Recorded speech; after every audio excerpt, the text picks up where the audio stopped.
जो अब जिस तरफ ये पाकिस्तान को लेकर जा रहे हैं, मुल्क अपनी तबाही की तरफ जा रहा है।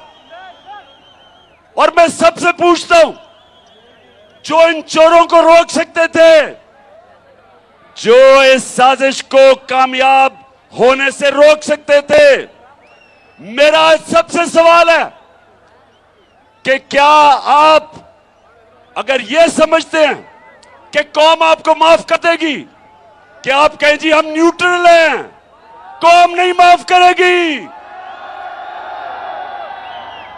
टेक्सला, क्या आप माफ करेंगे उन लोगों को जिन्होंने इन टांकों को आने दिया?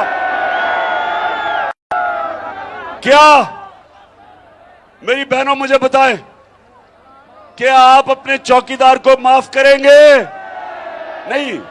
अगर आपके घर पे डाका पड़े और चौकीदार कहे मैं न्यूट्रल हूं, आप माफ करेंगे?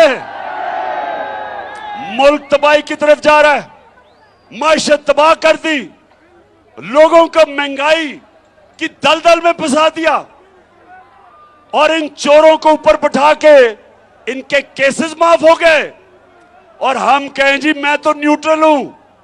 मुल्क तबाही की तरफ जा रहा है। कौम सब उन लोगों की तरफ देखती है, उन इदारों की तरफ देखती है जो इनको रोक सकते थे, इन चोरों को। और जो ये देख रहे हैं कि एक के बाद दूसरा वो इसहाक डार आ गया है। इसहाक डार का मैं आपको बता दूं, दुनिया में मैंने बड़े बड़े बुज़दिल लोग देखे हैं। नवाज शरीफ बड़ा बुज़दिल आदमी है जो हमेशा बाहर भाग जाता है, मुल्क में पैसा चोरी करने आता है, और जैसे ही कोई इसको पकड़ने लगता है बाहर भाग जाता है, फिर एनआरओ लेके वापस आ जाता है। लेकिन अगर नवाज शरीफ से भी मैंने कोई बुज़दिल आदमी देखा है, उसका नाम है इसहाक डार।